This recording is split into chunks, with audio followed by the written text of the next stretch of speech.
ძალიან რთული სათქმელია. რამდენად რეალურია ნებისმიერი ვერსია, რომელიც ახლა არსებობს საზოგადოებაში. გასაკვირველია, მხარეები შეეცდებიან ერთმანეთს გადააბრალონ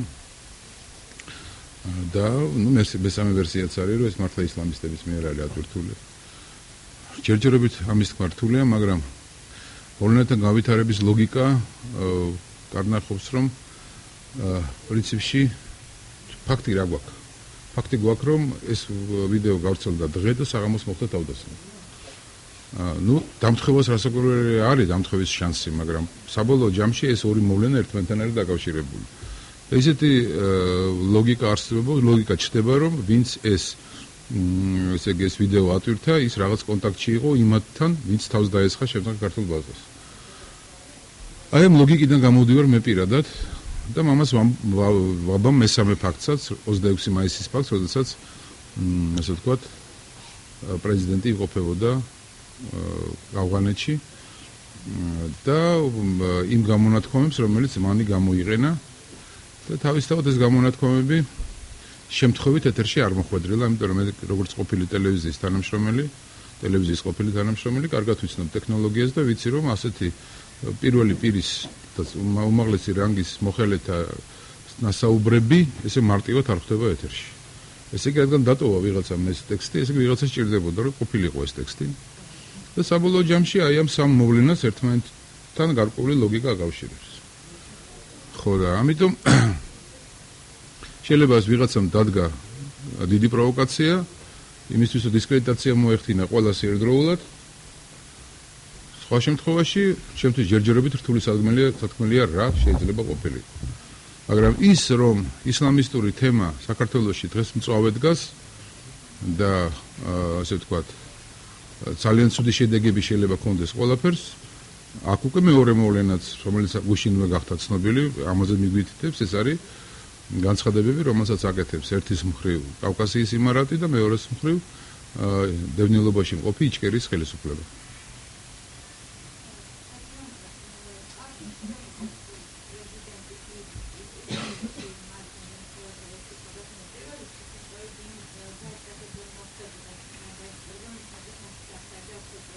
არა, ჩემო კარგო, თქვენ თუ ესე მარტივად გონიათ, რომ ბაზაზე შევსება, ესე იოლია, რომ ამორჩიო, ესე იგი შენ ახარ დამნაშავე, შენ არ ახარ დამნაშავე, შენ გაგისწორ და ეს არის ნონსენსი.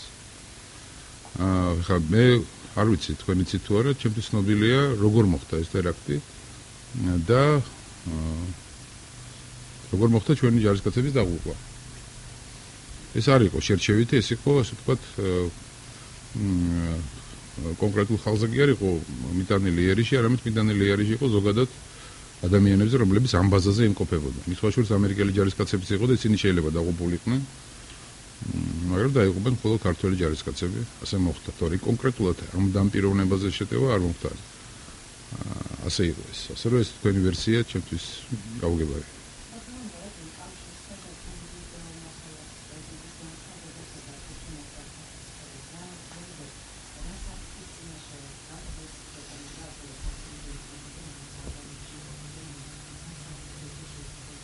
რაც შეეხება ქართულ ჯარისკაცებს, რომელიც ავღანეთში იმყოფებიან, თუ იმ ლოგიკიდან გამოვა, რომელზეც მე მქონდა საუბარი, მაშინ გამოდის, რომ საქართველოს ქართულმა მაღალჩინოსნებმა და ყოფილი ხელისუფლების წარმომადგენლებმა უფრო მოახერხეს განსაკუთრებულად აქცენტირება ყურადღებისა ქართული კონტინგენტის იყოფნაზე და ქართული კონტინგენტისგან შექმნეს რაღაც ელიტარული ნაწილი, რომელიც ესე იგი ვთქვათ, ცენტრალურ როლს ასრულებს თელ ავღანურ ოპერაციაში. შესაბამისად რიცხვის განსაკუთრებული ობიექტი ხდება ქართული ნაწილი. და ამიტომ საფრთხეების, ასე ვთქვათ, ხარისხი შეიძლება გაიზარდოს. ბოლოს ჩვენ ახლა ბოლო თვის განმავლობაში ორჯერ მოხდა ტერაქტი და უფრო მეტი ადამიანი დაგვეღუპა თითქმის, ვიდრე დანარჩენი წლების განმავლობაში. ამიტომაც ესე იგი უსაფრთხოების ზომებია გასაზრდელი. მე არა ვარ სპეციალისტი და თავს ვერ მოვახვევ ვერავის ჩემს ესე იგი ნააზრებს. მაგრამ მაინც ვფიქრობ, რომ პერიმეტრი რო დანაღმული ყოფილიყო, შეიძლება ეს არ მომხდარიყო. გარშემო. არ ვიცი, შეიძლება ვცდები, ვერ დავდებ თავს.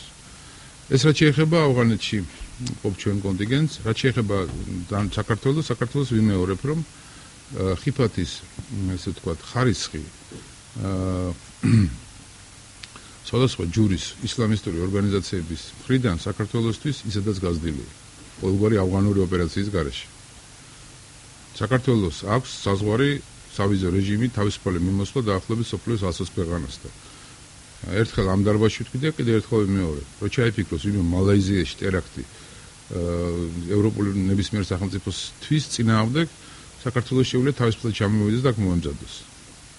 პრაქტიკულად თითქმის უკონტროლოდ ხდება მათი შესვლა-გამოსვლა საქართველოს ტერიტორიაზე. მე გულისხმობ სოფლიოს 120 ქვეყნის მოქალაქეს, მათ შორის ბევრი არის ესეთი ქვეყნები, როგორიც ეჭვს ყველაფერს თავი დამონებად მათი მოგალაკეების გადაადგილება. ეს არის მაგალითად მალაიზია, პაკისტანი, ინდონეზია და ასე შემდეგ.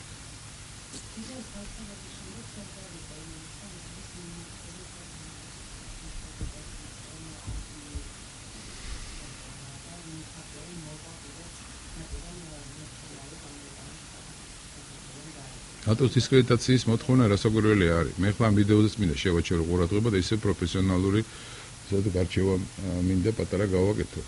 ეს ვიდეო გაკეთებულია დრამატურგიის კანონების დაცვით, ტელეჟურნალისტიკის, ტელერეჟისურის, ასე ვთქვათ, კანონების დაცვით. მოკლედ მაღალი ხარისხის არის მომზადების თვალსაზრისი. ხმაც დადებულია ესეთი გახმოვანებაც არის შესრულებული კვალიფიცირებულად, კარგი ინგლისურით, უაქცენტო სხვადასხვა და მინდა გითხრათ, რომ მე მაქვს ანალოგიური ვიდეო ნანახი ესპანელების წინააღმდეგ მმართველი, ეს არის ტალიბანის მიერ შექმნილი ვიდეო იყო ნამდვილად და ვერავითარ ესე იგი შედარებას კი არ შეიძლება ხარისხის თვალსაზრისით ამ ვიდეოსთან, რომელიც ახლა ჩვენ ვიხილეთ.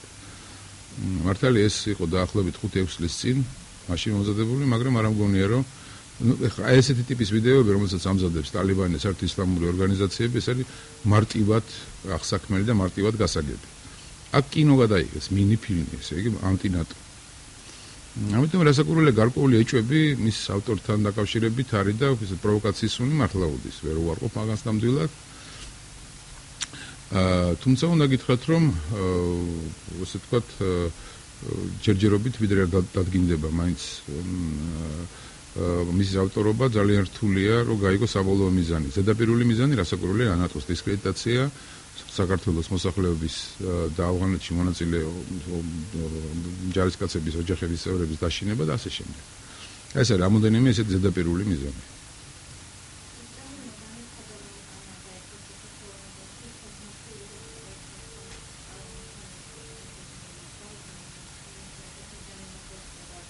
დაგეგმილი ჩაიშალა?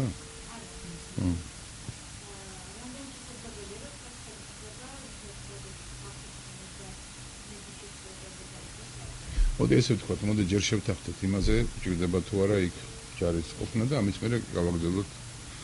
ეხლა მე ვიყავი წინააღმდეგი ნატოს ოპერაციაში, ამ ოპერაციაში მონაწილეობისა, მაგრამ ეს იყო ჩემი, ესე ვთქვათ, მორალური კატეგორიებიდან ჩემი წინააღმდეგობა. პოლიტიკური თვალსაზრისით მე ძალიან კარგად მესმის, რატომ უნდა იყოს საქართველოს კონტინგენტი ნატოში. ყველა ის ქვეყანა, რომელიც ცდილობს დასავლეთთან ურთიერთობების შენარჩუნებას, გაზრდას, გააქტიურებას და საბოლოო ჯამში ინტეგრაციას დასავლურ სტრუქტურებში წარმოდგენილია ავღანეთში ყველა გამონაკლისების გარეშე. ზოგ მართალია ადრე გამოიყვანა, მაგალითად როგორც შემომწმიერ ნასენება ესპანეთმა და იტალიამ, მაგრამ დანარჩენები არიან. ასე რომ არსებობს პოლიტიკური მიზანშეწონილების საკითხი. რას იღებს საქართველოს ამ ოპერაციაში მონაწილეობის გამო?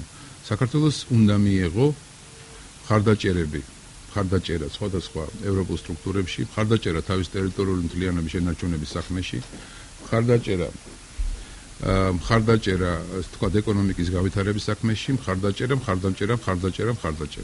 ნაწილობრივ ეს ხარდაჭერა მიიღო საქართველოს. ნაწილობრივ ხელისუფლების ხელშია რამდენად დაინახავს ხალხი ასეთი ტიპის ხარდაჭერას, განსაკუთრებით ფინანსებს. ხალხმა ამ ტიპის ხარდაჭერა ვერ დაინახა, იმიტომ რომ ხელისუფლებამ სხვა რამეს მოახმარა ის თანხები, რომელიც დასავლეთმა გამოყო ჩვენი ეკონომიკის აღორძინებისთვის. ასე რომ პრინციპში ჩვენ დივიდენდებს ვიღებდით და ვიღებ დასავლეთისაგან ამის გამო, მაგრამ ჩვენი ხელისუფლების ავანტიურული ქმედებების წინა ხელისუფლებას გულისხმობ, ავანტიურული მოიფერეთ მაგათაც, თორე წოდო, ხო ხედავთ რა ბეში. თავხედია. გავიდე. მოკლედ ესე იგი, ჩვენი ხელისუფლების ავანტიურული საქციელის გამო 2008 წელს ყველა ეს დახმარება და ყველა ეს ქმედება დასავლეთის პრაქტიკულად გადაიფარა. თორშორის უნდა გითხრათ ერთი რამ, რომ ნურავის ნუგონია რომ საქართველოსზე გიждდება ვინმე და ირევა, ძალიან მარტივად შეეძლოთ გამეორებულიყო კოსოვოს სცენარი და დასავლეთ ძალიან მარტივად შეეძლო დაეჭირა რუსეთის მსხვერპლი და ეღიარებინა მაგალითად თუნდაც აფხაზეთი. და არაფერი პრობლემა არ იქნებოდა იმათი მხრიდან შემთხვევაში. მაგრამ ეს არ მოხდა ზუსტად იმიტომ, რომ აი საქართველოს ესე ინტეგრირებას ცდილობს დასავლეთში და ეხმარება დასავლეთს ყველა იმ ღონისძიებაში, რომელიც ის ატარებს. სხვა საკითხია და მთავარი, რატო ვართ ამდენი, რაში გჭირდება? რაოდე დასაკვირველია. რაც მთავარია, და ბევრად ეგ არის ყველა ეს საკითხებია, რატო ვართ ამდენი, რატო ყავს ამდენი ჯარისკაცი? რატოა ანაზღაურება ასეთი ნაკლები და რაც ყველაზე მნიშვნელოვანია, რატო მოხდით მანდამაინც ჰელმანდის პროვინციაში? აი ეს კითხვათა კითხვა. მე ვიცი რატომაც მოხდით ჰელმანდის პროვინციაში, შეკაც საქართველოს ხელისუფლებამ თავი გამოვიდა. მაშინ როდესაც ჰოლანდიელებმა და გერმანელებმა დაიბევეს მაგალითად ჩრდილოეთ ავღანეთი, მაზარი შარიფის მიმდებარე ტერიტორია და ეხლა იქ არიან როგორც ისე მოკლედ გადასარევ სიტუაციაში არიან, იმიტომ რომ საბრძოლო მოქმედებები პრაქტიკულად არ წარმოებს. ჩვენება მანდამაინც მოინდომეს რომ გინდათ რა ჰელმანდის პროვინციაში ცეცხლის წინა ხაზზე. მოკლედ ის რომ საქართველოს წინა ხელისუფლება ამ ახალგაზრდების სისხლით ცდილობდა თავისი მკეთილმდგომარეობა შეექმნა თუნდაც ქვეყნისთვის. ეს ფაქტია. ნუ რა ხო ქვეყნისთვის არ გამოვიდა, ამიტომ თავისთვის გამოიყენეს ეს ყველაფერი. ფაქტია რომ ამ ბიჭები სიცხე ხდებოდა და დღეს საზოგადოება არის საზოგადოების ეს გულისწყრომა და მათი რეაქცია რომ გამოვიდეთ ამ ოპერაციიდან ჩემთვის გასაგებია. იმიტომ რომ მიშა სააკაშვილის მიერ ახსნილი ამბავი რატო ვართ ავღანეთში ხალხს არ ესმის. აი როგორც კედელში აყარა ცერცვი ისეა. საჭიროა ესე ვთქვათ, ბევრად უფრო დაბეჯითებითი საუბარი, მაგრამ პოლიტიკოსებს უჭირთ ეს საუბარი, იმიტომ რომ დღეს ხალხის განწყობა არის ანტი, არა. ეხლა დაჯდე და ელაპარაკო, ესე იგი შენი პოლიტიკური კარიერა უნდა დააყენო დარტყმის ქვეშ და ამის გამბედაობა უნდა კონდეს, რომ აუხსნა, რომ ამაში დადებითიც იყო რაღაცა, დადებითი არის, მარტო უარყოფითი არ არის. ხო. ნუ აი ესეთი ვითარებაა საბოლოო. გამოყვანას იმას საქმე ის არის, რომ დღეს 5 თვე დარჩა საერთოდ საბოლოო გამოყვანამდე. ჩვენი ჯარი იმდენია იქ 1700 კაცი. წარმოუდგენელია ვინმე შეცვალოს. როცა ჩეხეთს ნატოს წევრს ყავს 500 კაცი და ისიც არის მოშორებული მთელ ამ ბრძოლის ველს. ეხლა უცებ რომ საქართველოს გამოაცხადოს რომ აღარ იქა ერთ კვირაში გამოყვავს ესენი სულყოლანი, ჩამნაცვებელი აღარავინ აღარ არის. ამერიკის კონტინგენტი ბრიტანეთის რომელიც პრაქტიკულად არის შუბის წვერზე და მთავარ საბრძოლო ოპერაციებს აწარმოებენ, იქ ყველაფერი ესე თქვა უკვე გაწერილია. ეხლა იქ აი ამ ხელა სივრცის მიტოვებას უბრალოდ ვერ შეძლება, ფაქტიკურად შევსებას ვერავინ ვერ შეძლებს. და ამის გამოა ძალიან რთული პროცესია. თქვა გამოცხადდა დღეს გამოყვანა. გამოყვანა არ არის თვითმფრინავში ჩასხა უცებ ბიჭები და გამოიყონა და ამთავრა ეს ყველაფერი. მართალია 2008 წლის ომის დროს ეს მოხდა ერთხელ, მაგრამ მაშინაც ესე იგი იქ ამერიკელებმა ძალიან დიდი ძალისხმევით მოახერხეს რაღაცნაირად ნაწილობრივ შეეცოთ მიტოვებული ფრონტის ხაზი და ეხლა მით უმეტეს კონტინგენტი უფრო მეტია ჩვენების. ამიტომ ეს გაიწელება მაინც დროში და ასე თუ ისე მივალთ მაინც ოქტომბრამდე თუ როცა უნდა გამოყვანა უნდა დაიწყოს ისედაც ოქტომბერია თუ დეკემბრამდე. მოკლედ აი დილემის წინაშე ვართ, იმდენი იქნა შემაყოფილმა ხელისუფლება რომ ჯოგს გაუჩნდა ორი ბოლო. ერთი ბოლო არ გამოიყვან, ეს არის კატასტროფა, შეიძლება მოხდეს, გამოიყვან, კატასტროფა მოხდება სხვისთვის, მაშინ და შენც ვერ მოახერხებ გამოყვანას იმ ტემპით და იმ ფორმით, როგორც შენ გინდა. ესეთი ვითარება.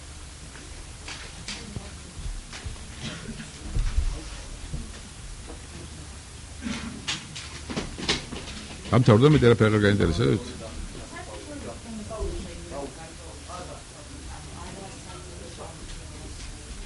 რო გამოიყვანოს?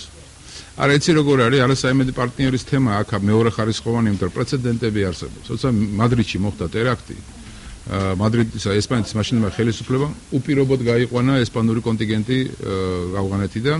იტალია მას დაჭირდა რამოდენიმე თვე, მაგრამ გაიყვანა. იტალიელებმაც ესე გააკეთეს. აქ უპირობო არ არის ლაპარაკი, მაგრამ აქ არის, ეხლა იცი როგორ არის, აქ სხვა სიტუაცია ამ წუთში. ეხლა შენ რო თქვა რომ გამომყავს ამ წუთში და ერთ კვირაში ესენი ზოღოლანის სახლში იყვნენ, ეს ნიშნავს რომ არა მხოლოდ უპირობობაზე აქ ლაპარაკი რამდენიც არ არის მართალი, არამედ არის უბრალოდ პარტნიორის ბრძოლაში მიტოვება.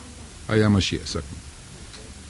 იცი რა შეასაქმე, ეხლა მე ვიცი რომ შეიძლება ამ ჩემ ნათქვამს მოყვეს ასეთი პოზიცია რომ თუ კაია შენ თვითონ წავდი იმ ომში და შენი შვილი გააგზავნე. ყველა ომში ვარ ნამყოფი, რომელიც იყო კავკასიურ სივრცეში. აფხაზეთი, სამაჩაბლო, ორივე ჩეჩნური ომი და რა ვიცი რომელი ერთი ჩამოთვალო და ძალიან კარგად ვიცი რა ჭირდება ქვეყანას და როგორ უნდა გაკეთდეს ყველაფერი.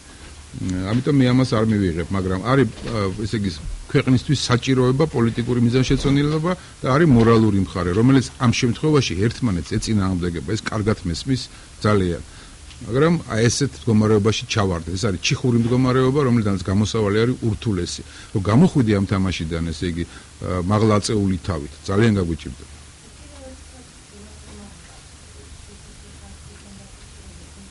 ხო.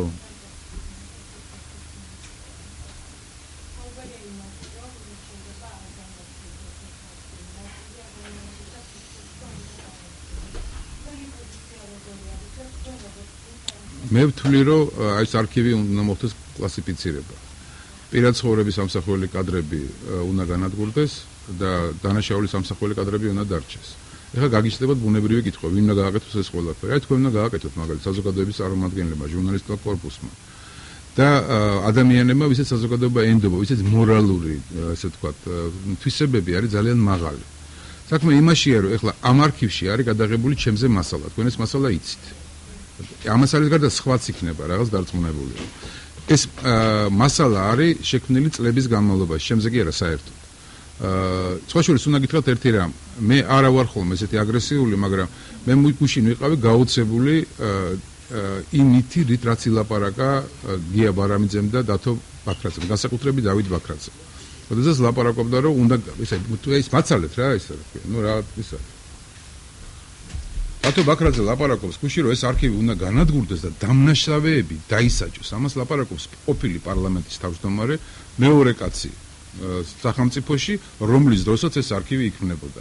და რომელმაც ძალიან კარგად იცოდა, თუ არ იცოდა, ესე იგი მარიონეტი ყოფილა მაშინ მაშინდელ მთავრობაში. ძალიან კარგად იცოდა, რომ ეს არქივი იქმნება კუდის მიერ და ამ არქივის მთავარი შემქმნელი და მამამთავარი არის ვაჟა ლილუაშვილი. სახელი და გვარით ვამბობ, ვინ გააკეთა ეს არქივი და ნუ ხა კუდის სპეციალურმა გაყოფილებამ, რომელიც ამ საქმით იყო დაკავებული. და ეს კაცი უცებ დღეს გვეუბნება, უნდა განადგურდეს და უნდა მოისპოს, ესე რა ქვია, არქივი უნდა განადგურდეს და დაისაჯონ. თუ გამონადგურებელი დამშლელი იყავი, გაგეკეთებინა, შეგაიკაცო, დამჟელი იყავი, მაშინ გაგეკეთებინა, ეხლა რომ გამოდიხარ და პოლიტიკანობა. და სხვაები სხვადასხვის. ამ არქივში შემოკარგებო არის პირადი ცხოვრების ამსახველი მასალები, როგორც ოპოზიციაზე, ისე რაც ძალიან საინტერესოა ნაციონალურ მოძრაობაზე. თან ძალიან ბევრია ნაციონალურ მოძრაობაზე. ხოდა მე ვთვლი აქედან გამომდინარე, რომ რაც შეეხება პირად ცხოვრებას, ეს არქივი უნდა მოისპოს და განადგურდეს, ულაპარაკოთ ყოველგვარი გადამოწმებისა და ყოველგვარი ესე ვთქვათ დროის გაწელვის გარეშე და რაც შეეხება დანაშაულების, ესე ვთქვათ, დანაშაულების, ესე ვთქვათ, აღმსნიშნულ კადრებს, აი მათ შორის ჩემ კადრსაც, რომელიც რასაკვირველია გამოძიებას საჭიროებს, ეს უნდა იყოს შენარჩუნებული. და უნდა იყოს დაცული. ახლა იქ ბანკში შევინახოთ თუ სახში წავიღოთ, ეს მეორე საკითხია. რო იყოს საჭირო შეცვლა საკანონმდებლობაში, კანონმდებლობაც უნდა შევცვლოთ იმისთვის, რომ ეს ყველაფერი იყოს შენახული და შესაბამისად დაცული. ასე რომ ახლა იქ საკამათო და საორჭოფო არ არის. სოფლიოში ყველგან არსებობს ასეთი რამ, სამწუხაროდ ასეთი წესი გვაქვს ადამიანებს, ასე ვთქვათ, ცხოვრების, ამიტომ მე ვფიქრობ, რომ დანაშაულის აღნიშნული კადრები უნდა იყოს შენარჩუნებული. Perhaps.